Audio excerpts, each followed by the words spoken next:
Today I'm going to tell you how I found out that my wife was cheating on me. Believe me, this is not a typical story about infidelity. It's much worse than I could have imagined. The lies, the betrayal, and the person she did it with. You just won't believe your ears. When I'm done, you'll understand why my life was forever changed in ways I never expected. Fasten your seatbelts, because this is going to be a wild, painful ride. It all started with the smell. Emily had always worn the same perfume, some lavender and vanilla blend she loved since college. It was subtle, familiar, and comforting in the way only married life could be. But 3 weeks ago, she switched to something entirely different. Sharp, floral, and overpowering. At first, I didn't think much of it. People change. Maybe she was bored of smelling like a candle store. But the changes didn't stop there. Heading to yoga class, she'd said one Friday evening, already halfway out the door, gym bag in hand. That was the third night in a row. She never used to practice yoga after dark. It didn't make sense. The studio she worked at, Sunrise Flow, only offered morning and early afternoon classes. New schedule, she'd said with a dismissive wave. Don't wait up, she added, not even glancing back. It was subtle at first. Little lies, quick exits, and an unfamiliar energy that seemed to radiate off her like static electricity. But when I saw her phone light up with a text message while she was in the shower, everything began to click. The message preview flashed on the screen. Tonight was amazing. Can't stop thinking about you. No name. Just a heart emoji and a contact labeled C. I told myself not to jump to conclusions. The rational part of me wanted to believe it was innocent, maybe one of her girlfriends being dramatic. But a knot in my gut said otherwise. I was still staring at the phone when Emily stepped out of the bathroom, wrapped in a towel, her hair damp and dripping. "Everything okay?" she asked, her tone casual. But there was a flicker of something else in her eyes. Guilt? Fear? I swallowed hard and forced a smile. "Yeah, just checking the weather." She nodded, unconvinced, and grabbed the phone off the counter. She held onto it like a lifeline, her fingers gripping it tightly as she disappeared into the bedroom. For the next week, I started paying closer attention. It wasn't just the perfume or the late-night yoga sessions. Emily had become glued to her phone, sneaking away to answer calls in hushed tones, texting with an intensity one hadn't seen since our honeymoon phase. And then there was Todd. Todd McAllister lived 2 doors down. Contractor, part-time soccer coach, and the kind of guy who wore sleeveless shirts even in November. He was always hanging around, helping with yard work, offering to fix leaky pipes, and flashing that goddamn toothy smile of his. I didn't mind him before. He was harmless, I thought. But now, every time I saw him chatting with Emily on our porch or laughing too hard at one of her jokes, my blood boiled. The final straw came on a Tuesday afternoon. I'd taken the day off to work from home, hoping to catch up on a mountain of emails. Around noon, I heard Emily's laughter echoing through the backyard. I stood at the kitchen window and saw her leaning against the fence, chatting with Todd. She was twirling her hair, something she hadn't done in years, not since we were dating. Then Todd leaned in, whispering something in her ear. She laughed again, her hand brushing his arm. I didn't realize I was gripping the edge of the counter until my knuckles turned white. That night, I couldn't sleep. Emily was beside me, scrolling through her phone, her face illuminated by the blue glow of the screen. She was smiling, no, smirking, as her thumbs flew across the keyboard. "Who's that?" I asked, trying to keep my voice steady. She didn't look up. "Who are you texting?" "Oh, just Sarah," she said, too quickly. "She's having drama with her boyfriend again." I didn't respond. Instead, I stared at the ceiling, my chest tightening with every passing second. The next morning, I made a decision. I waited until Emily left for her yoga class and went straight to her laptop, praying she hadn't changed her passwords. She hadn't. Within minutes, I was scrolling through her emails, scanning for anything that might explain the late nights, the perfume, the secretive behavior. That's when I found it. An email chain between Emily and Todd. At first, it seemed innocent enough. Just neighbors coordinating schedules to borrow tools or watch each other's pets. But then I saw the subject line. Last weekend. My heart raced as I opened the email.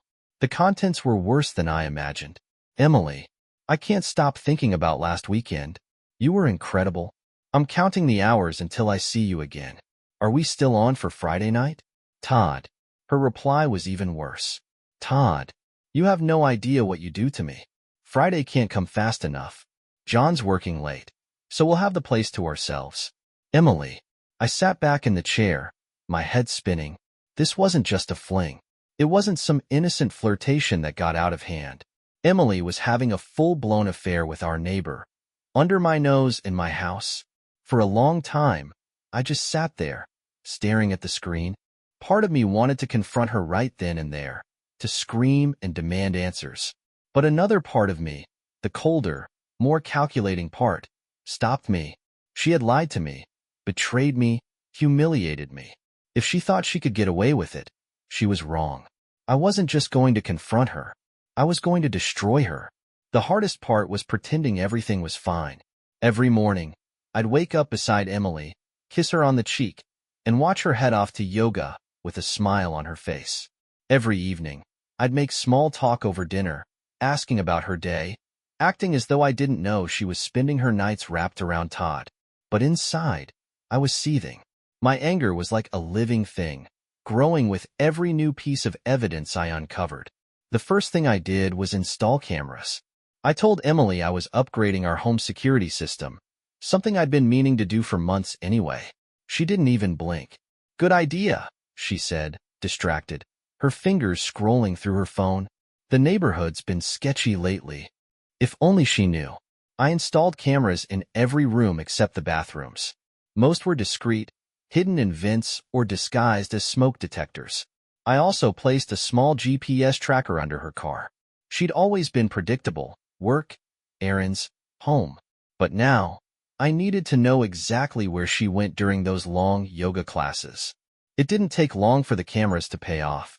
2 days later, I was sitting in my office when my phone buzzed with a notification. The living room camera had detected motion. I opened the app and saw Emily and Todd sitting on the couch. At first, they were just talking. But then Todd leaned in, his hand brushing against her thigh. She didn't pull away. Instead, she smiled, leaned closer, and kissed him. My stomach twisted, but I forced myself to keep watching. They moved to the bedroom, laughing as they stumbled through the door. The camera in the hallway caught it all. The way she looked at him, the way he touched her. I closed the app, my hands shaking. It wasn't just anger anymore. It was humiliation. Over the next week, I collected more evidence. The GPS tracker confirmed that her yoga classes were a lie. She wasn't at the studio. She was at Todd's house. Sometimes for hours, sometimes just long enough for a quick visit. I also hacked into her phone, installing spyware that allowed me to see her texts in real time. It was like a dagger to the heart, reading their messages. Emily, I miss you. When can I see you again? Todd, soon, babe. John's working late tomorrow, right? Emily, yeah. Come over after 8. The more I read, the less it felt like I was spying on my wife. It felt like I was reading the diary of a stranger. The Emily I married, the woman who used to cry at sappy movies and surprise me with homemade cookies after a bad day, was gone. This new Emily was cold, selfish, and deceitful. And yet, she didn't seem to have the slightest clue that I knew. She went about her days as if nothing had changed, smiling at me over coffee, kissing me goodbye, and texting Todd the moment she was out of sight. The breaking point came one Friday night. I told Emily I was staying late at the office to finish a big project. She'd barely reacted, just nodded and said, "Don't work too hard." At 8:15 p.m., I parked my car a block away from our house and walked back on foot, staying out of sight. I let myself in through the back door and crept upstairs, careful not to make a sound. The bedroom door was cracked open. I could hear their voices, low, laughing, intimate. I peered through the gap and saw them lying on our bed. My bed. Todd's arm was draped around Emily, his hand tracing lazy circles on her bare shoulder. I stood there for a long moment, frozen.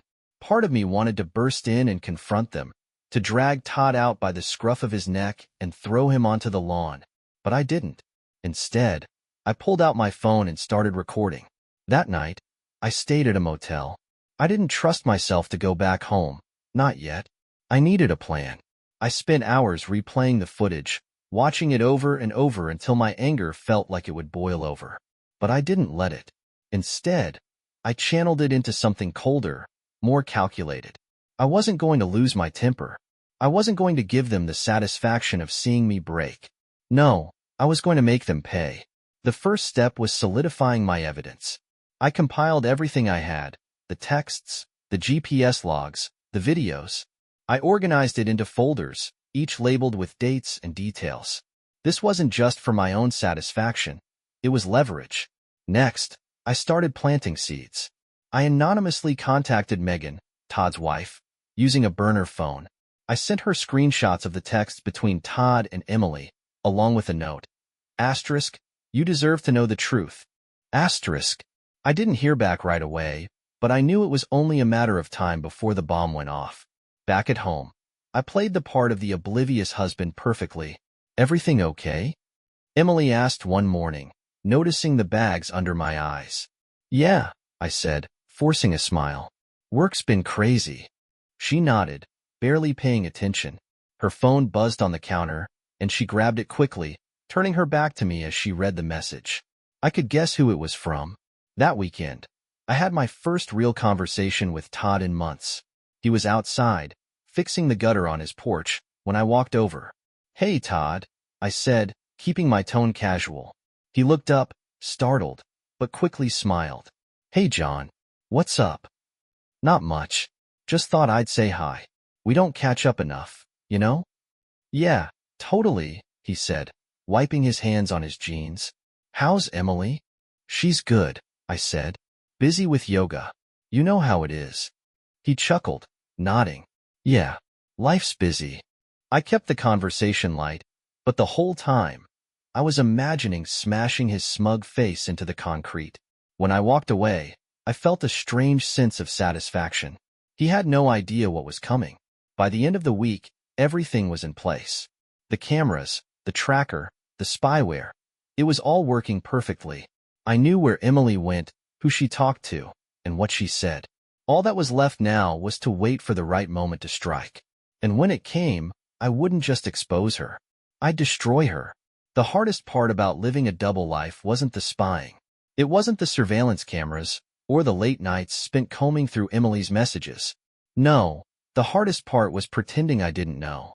Every morning, I'd sit across from her at the breakfast table, sipping my coffee while she prattled on about her day. She'd talk about yoga classes that didn't exist, errands she never ran, and clients she hadn't seen in weeks. Her lies came so easily, as if she'd convinced herself they were true. And I played along, nodding and smiling, asking just enough questions to keep her from suspecting anything. I'd become an actor in my own home, pretending everything was fine while quietly dismantling her life piece by piece. It started small. I knew Emily's reputation as a yoga instructor was important to her. She'd built a loyal following at Sunrise Flow, and her clients adored her. So, I began planting rumors. Using an anonymous email account, I sent messages to her studio manager, other instructors, and even a few clients. I thought you should know.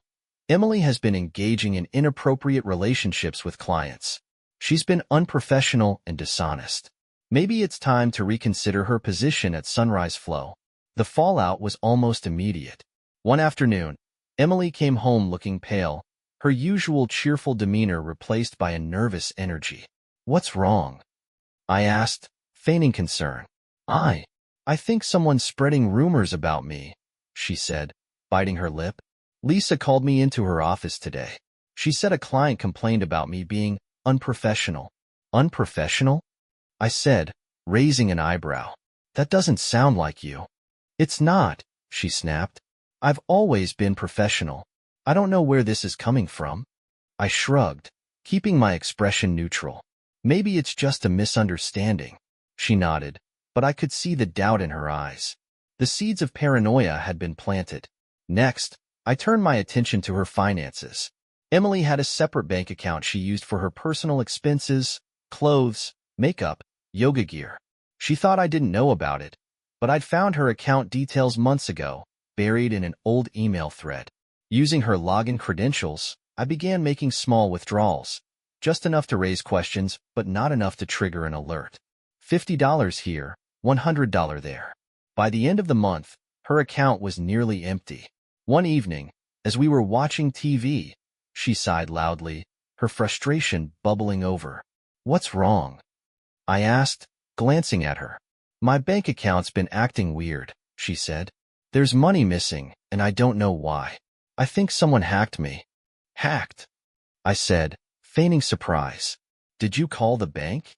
"Yeah, they're looking into it," she said, shaking her head. "But it's so stressful. I don't have time for this." I nodded sympathetically, hiding the satisfaction I felt. As the weeks went on, Emily's life began to unravel. Her reputation at the studio was in tatters. Clients started canceling their sessions, and her manager reduced her hours. Her finances were in shambles, and she became increasingly paranoid, checking her bank statements and emails obsessively. Through it all, I maintained my facade, acting as the supportive husband she thought I was. "You've just had a string of bad luck," I said one night, rubbing her shoulders as she sat at the kitchen table, staring at her laptop. "Things will turn around." "I hope so," she murmured, her voice tinged with doubt. But it wasn't enough. Emily had betrayed me, humiliated me, and turned our marriage into a joke. Taking away her career and her savings wasn't enough to make up for that. I needed to hit her where it hurt most. One evening, as Emily was out running errands, I called Megan McAllister. Todd's wife answered on the third ring, her voice sharp and suspicious. "Who is this?" "You don't know me," I said, keeping my voice calm. "But I think we have something in common." "What are you talking about?" "It's about Todd," I said. "And your neighbor, Emily." There was a long pause. When she spoke again, her voice was low and controlled. "What about them?" "I think you already know," I said. "But if you need proof, I have plenty." Another pause. Then, "I'm listening." The next day, I sent Megan everything I had, the texts, the GPS logs, the footage from the cameras. I didn't hold back. A few days later, Emily came home in a panic. "You won't believe what happened," she said, pacing the living room. Megan confronted Todd in the middle of the street. She was screaming at him, calling him a cheater. Half the neighborhood saw it. "Wow," I said, pretending to be shocked. "What do you think that's about?" "I don't know," she said, running a hand through her hair. "But Todd thinks someone's been spying on him. He's paranoid." "Do you think it's true?" I asked, keeping my tone neutral. She hesitated, then shook her head. "I don't know. Maybe Megan's just losing it." I nodded, hiding my smirk. The fallout was glorious. Megan kicked Todd out of their house, and the neighborhood buzzed with gossip about the fight. Todd moved into a dingy apartment across town, and Emily's visits to him became less frequent. But she still hadn't confessed. Despite everything, Emily still came home every night, kissed me on the cheek, and pretended nothing was wrong. And that's when I decided it was time for the final phase of my plan. The first step was gathering all the evidence I hadn't used yet, the most damning footage and the most explicit texts. I compiled everything into a single folder and labeled it, "For Emily." The second step was preparing my exit. Over the past month, I'd been quietly liquidating my assets, transferring money into an offshore account, and researching places where I could disappear. I didn't just want to leave Emily. I wanted to vanish completely, leaving her with nothing but the ruins of her life. By the time I was ready, everything was in place. All that was left was to drop the bomb and walk away. On a quiet Saturday morning, as Emily slept upstairs, I left the folder on her laptop and walked out the door. When I left the folder labeled "For Emily" on her laptop, I knew it would detonate like a bomb. Every video, every screenshot, every incriminating text message. It was all there, neatly organized for maximum devastation. I didn't stick around to see her reaction. I didn't need to. Instead, I drove to a small cafe across town, ordered a black coffee, and waited. It didn't take long. About an hour later, my phone buzzed. It was Emily. At first, I ignored the call, letting it go to voicemail. Then she called again, and again. On the fourth try, I answered. "John," she said, her voice shaking. I don't even know what to say." Say the truth, I said coldly. For once. There was silence on the other end. I could hear her breathing, quick and shallow, as if she were trying to hold back tears. I'm so sorry, she finally whispered. Please, can we just talk? Face to face? I laughed, the sound bitter and sharp. Talk? You mean like how we used to talk before you started screwing Todd? John. No, I said, cutting her off. You don't get to apologize now. You don't get to pretend like this can be fixed. She started to say something else, but I hung up. When I got home later that evening, the house was dark. Emily was sitting in the living room, her face pale and tear-streaked, the folders still open on her laptop. She looked up when I walked in, her eyes red and swollen. Why didn't you tell me you knew? She asked, her voice barely above a whisper. Why didn't you tell me you were cheating? I shot back. She flinched, and for a moment, I almost felt sorry for her. Almost. But then I remembered the nights she'd spent with Todd, the lies she'd told me, the way she'd smiled at me every morning while stabbing me in the back. John, I never meant for this to happen, she said, her voice breaking. I was lonely, and Todd he was just there. But it didn't mean anything. It was a mistake. A mistake? I said, laughing bitterly. Mistakes are one-time things, Emily. Sleeping with Todd in my bed? Planning your little secret rendezvous? That wasn't a mistake. That was a choice. Over and over again. She buried her face in her hands, sobbing. But I didn't feel any sympathy. I'd waited too long, endured too much, to let her tears affect me now. Over the next few days, the fallout spread like wildfire. Megan, Todd's now estranged wife, had wasted no time sharing the news with anyone who would listen. By the end of the week, half the neighborhood knew about the affair, and Emily couldn't go to the grocery store without hearing whispers behind her back. Her reputation at the yoga studio was destroyed. Clients stopped booking sessions, and her manager, Lisa, finally let her go, citing ongoing concerns about professionalism. Even Todd wasn't immune. His contracting business took a hit when word got out about his role in the affair. Clients started canceling projects, and Megan made sure to plaster his indiscretions all over social media. It was chaos, and I watched it all unfold from a distance, detached and unemotional.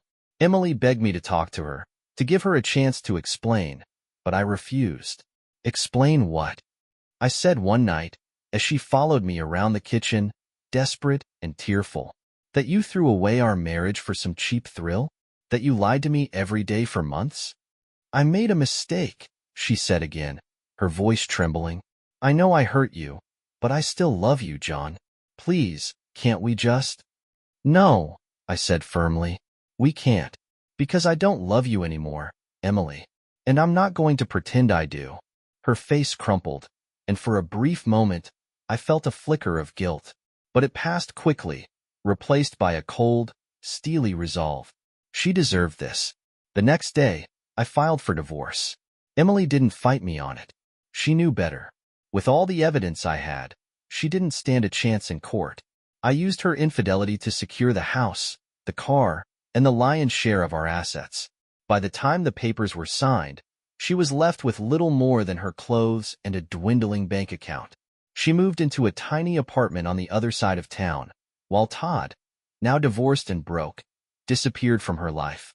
Whatever fantasy they'd built together had crumbled under the weight of reality. But I wasn't done yet. Using the burner phone I'd used to contact Megan, I created a series of fake online reviews for Emily's yoga business. I claimed she was unprofessional, unreliable, and even inappropriate with clients. It wasn't long before her small freelance business dried up completely. She tried applying for jobs at other studios, but the rumors followed her everywhere. No one wanted to hire her. One night, about a month after she'd moved out, Emily called me. I know you hate me, she said, her voice small and defeated. And I know I deserve it. But I don't know what to do anymore. I've lost everything.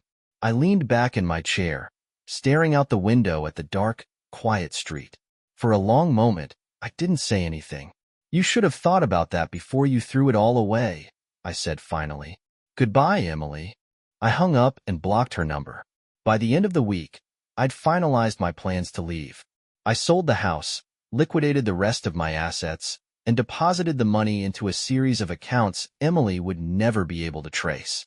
I left her a single, final note on the kitchen counter, written in my neat, precise handwriting. You destroyed my life. Now I've destroyed yours. Goodbye forever. And just like that, I was gone. When I closed the door to the house for the last time, I didn't look back.